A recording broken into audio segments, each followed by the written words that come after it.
Tonight, tens of thousands gather for an emotional goodbye to conservative activist Charlie Kirk. The assassination of the 31-year-old father of two sent shockwaves across the country. Security for his funeral on the level of a Super Bowl, and the speaker lineup on par with a state funeral, including President Trump and Vice President J.D. Vance. His widow Erica expressing her resolve to honor his memory. Crowds lined up overnight for hours for the public memorial. Federal authorities tracking several potential threats. The deadly shooting at a country club as guests were on the dance floor of a wedding reception in New Hampshire. One person is dead, two others are injured. Why police are praising guests for their actions. President Trump delivers a blunt message to his Attorney General Pam Bondi, appearing to pressure her to prosecute his political rivals in a late-night post on Truth Social, telling her, quote, "Justice must be served now." The White House appears confident about a deal to keep TikTok up and running in the U.S. What we're learning tonight about some big tech moguls that may be investors.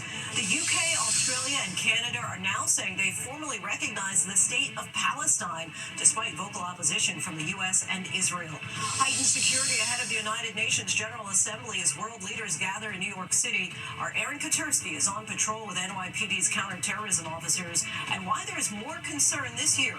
Also tonight, a caretaker at an animal preserve in Oklahoma killed during an accident involving a tiger under his care. The new details coming in tonight. Some of the busiest airports in Europe face a second day of disruptions after a cyber attack. The Philadelphia Eagles' signature move, the so-called tush-push, is facing renewed scrutiny, while some in the NFL are once again throwing a flag on the play. And America Strong, the special surprise for the golfer still swinging strong on the green at 100 years young. From ABC News World Headquarters in New York, this is World News Tonight. Good evening, everyone. Thanks so much for joining us. Shooting in New Hampshire, a gunman opening fire during a wedding reception. One person is dead and several others injured. And why police are praising the actions of some guests. More now from ABC's Rena Roy. Tonight, a 23-year-old is behind bars after a deadly shooting at a New Hampshire country club. We have a report of one person being shot in the face. The suspect, Hunter Nato, facing second-degree murder charges after police say he opened fire at Sky Meadow Country Club in Nashua during a wedding reception just after 8:30 Saturday evening. We saw a gunman. He was in all black. He was tall. He was thin. He had a semi-auto weapon. We just saw him raise the gun, and then we ran. A Good Samaritan trying to stop the shooter. He hit him over the head with a chair, and he probably saved a bunch of lives. Officials say the shooting was over in less than a minute. 59-year-old Robert DeCesar killed and two others shot, at least one still in critical condition. Police say there's no known connection between DeCesar and Nato, who worked at the club about a year ago.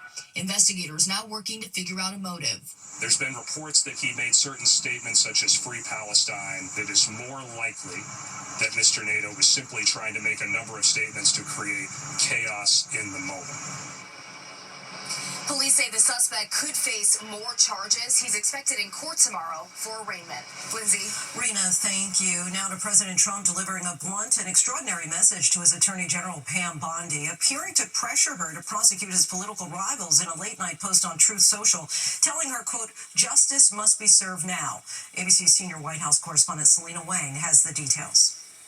Tonight, growing alarm after President Trump publicly pressures his own Attorney General Pam Bondi to go after his political rivals. In an extraordinary post, the president appeared to share a direct message to Bondi, writing, "We can't delay any longer. It's killing our reputation and credibility.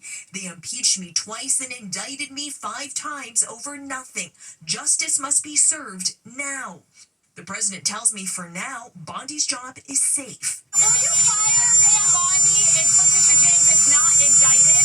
No, she's doing a great job. Pam Bondi is doing a great job. I think Pam Bondi is going to go down as one of the best attorney generals of the ages. Have you ever threatened DOJ leadership if they don't prosecute Letitia James or Jim Comey? No, I don't do that. I mean, I look at the facts like everybody else. You read the facts. And to me, she looks terrible. She looks like she's very guilty, but that's going to be up to the DOJ. This comes after Trump forced out top federal prosecutor Eric Siebert after his office failed to find incriminating evidence against New York Attorney General Letitia James, who brought a $500 million civil fraud case against Trump and his family. Federal prosecutors investigated James extensively for months and found no evidence. The president now says he intends to nominate Lindsay Halligan, who has zero prosecutorial experience, to replace Siebert.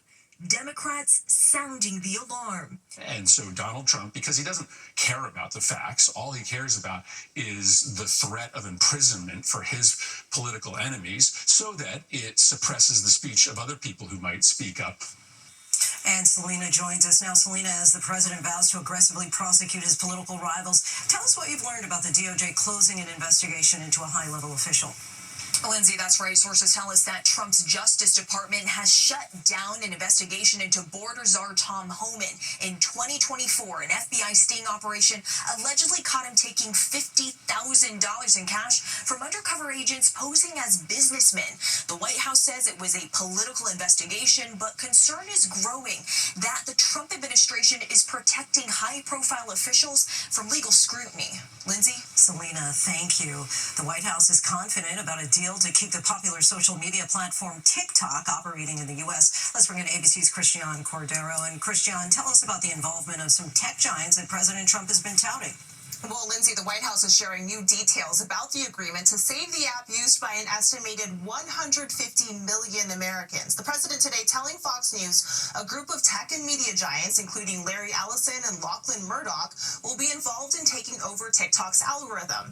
It comes as Press Secretary Caroline Leavitt told Fox News that a deal between the U.S. and China will include Americans holding 6 of the 7 seats on a new board overseeing TikTok's U.S. operation. You'll remember Congress cited security concerns last year when it passed a bipartisan law to ban the app unless TikTok's Chinese-owned parent company ByteDance relinquishes control. But ByteDance has long insisted they will maintain control of the algorithm, and the company hasn't weighed in on the administration's latest claims. Presidents Trump and Xi spoke on the phone last week, making clear they are still hashing out details. Trump extended the TikTok ban's deadline for a 4th time, now set to expire in December. Lindsay? So many have an invested interest in how this all turns out. Christian, thank you. Overseas now, some of America's most important allies are now saying they formally recognize the state of Palestine. Israeli Prime Minister Benjamin Netanyahu is slamming the move, calling it a reward for terrorism. ABC's Tom Sufi Burge is in Jerusalem tonight.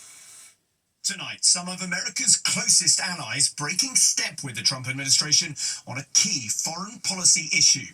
In a largely symbolic move, the UK, Canada, Portugal and Australia saying they recognise for the first time the state of Palestine, calling for an end to the war in Gaza and the release of all hostages.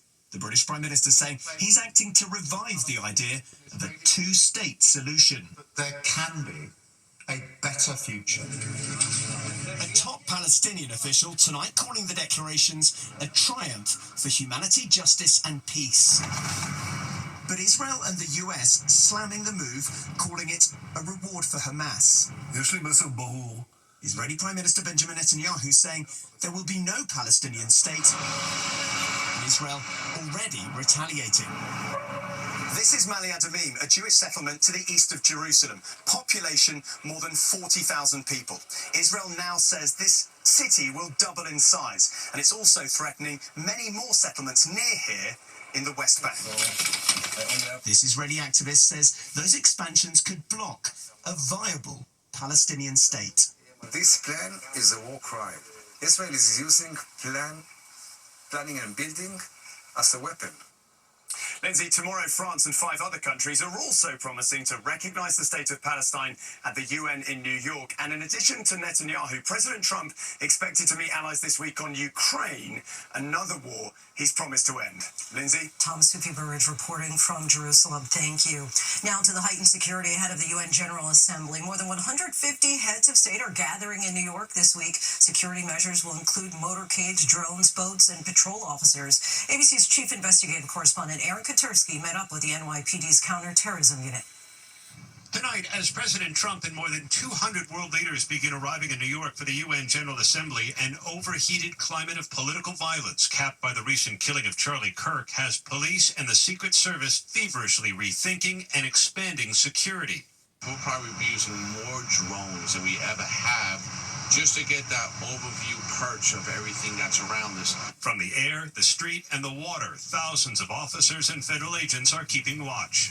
You could just list off a pattern of events and activities that require us to be really on our toes. To peer inside this unprecedented operation, ABC News rode with NYPD counterterrorism officers patrolling near UN headquarters and saw the hundreds of armored SUVs used to shuttle dignitaries around the city. It's a lot of cars. Yeah. I mean, the logistics piece that goes with this national special security event is huge. This is just one piece of it. Each motorcade ferrying a potential target. In its 80-year history, the UN General Assembly has occurred during times of upheaval and war, but law enforcement officials say they've never witnessed an environment so toxic and potentially dangerous. So we got to be prepared for all types of threats. And so one of those threats that it could be, right, among others, is an organized attack by a terrorist group. And so we need to outfit our agents with the ability to win that fight. There are no specific threats to the UN General Assembly or to any of the dignitaries attending, but Lindsay, we are reminded none of the attacks in the country over the last 14 months was predicted in advance. Such volatile times. Aaron, thank you. Next tonight, the Philadelphia Eagles' signature move, the so-called tush push, is facing renewed scrutiny. Let's get right to ABC's Morgan Norwood. Morgan, what's behind the latest round of criticism? Lindsay, the defending Super Bowl champions back on the field today with all eyes on their signature move, the tush push, also affectionately known as the brotherly shove. And tonight there is renewed pressure for the NFL to make a call on this nearly unstoppable move. It's basically where the quarterback surges forward with the help from behind in hopes of a first down or touchdown. Now, last week, remember, the Eagles used it several times against the Chiefs. The NFL later admitting that officials missed at least one of those false starts. This week, the NFL, though, ordering refs to officiate it tight, meaning no wiggle room on early movement. But that memo didn't necessarily stop the Eagles from successfully running it again today against the Rams. And as pressure builds for the NFL to finally make a call on this, ESPN's Adam Schefter reports that there are no guarantees that the tush push will be voted on in the offseason. Lindsay? Morgan, thank you, and you can catch more NFL action tomorrow night on Monday Night Football. Still ahead on World News this Sunday, a shocking moment at an animal preserve. A big cat apparently turning on its longtime handler, and a Connecticut racetrack turns into an emergency landing strip. Now to a man described as a compassionate animal lover, apparently killed by a big cat in his care. Growler Pines Tiger Preserve in southeast Oklahoma says caretaker Ryan Easley died Saturday. An exact cause has not been released, but sources tell ABC News Easley was performing an educational demonstration with a tiger he's raised since he was a cub, when the animal apparently turned on him. The preserve says tours and animal encounters are canceled indefinitely. Today is day 3 of the cyber attack, making a mess of air travel in Europe. Brussels Airport remains the hardest hit. Officials say nearly 300 of tomorrow's flights have already been canceled. The airport says U.S.-based Collins Aerospace is still working on a secure version of its check-in system, which was hacked on Friday. Collins tells ABC News that problems can be mitigated with manual check-ins. Issues are easing in Berlin and at Europe's busiest airport, London Heathrow. Meanwhile, in the U.S., a pair of accidentally cut cables is being blamed for the radar outage that caused chaos at Dallas's main airports. When we come back, a historic honor for Las Vegas's top ace. To the index, a historic award for the top card in the Las Vegas Aces deck. Today, Asia Wilson was named WNBA MVP for a record 4th time. She led the league in scoring and was co-defensive player of the year. Now to an air emergency at a racetrack. Take a look at a small plane moments before it crashed at Connecticut's Lime Rock Park Saturday. Investigators say the Cessna suffered a mechanical failure. One of the 2 people on board suffered minor injuries. The FAA is investigating. When we come back, a queen of the golf course celebrates her very special day.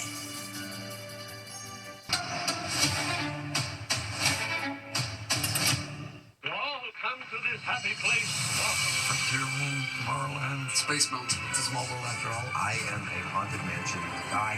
Welcome, fellas mortals. Hello? The happiest story on earth, tonight on ABC. Finally tonight, America's Strong, a century of life celebrated on the links. Well, let's take a practice shot. At 100 years old, Pearl Atwood is still swinging strong.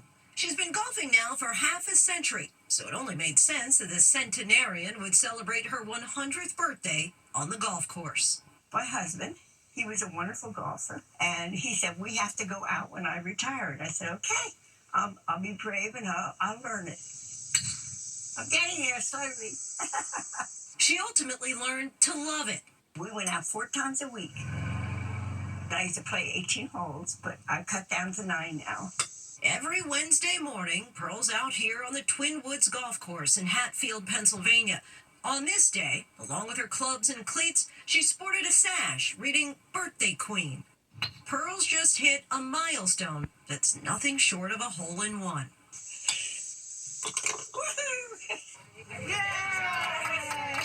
She credits her longevity in life and on the golf course to her faith. As long as God would let me live, I'll play as long as I can.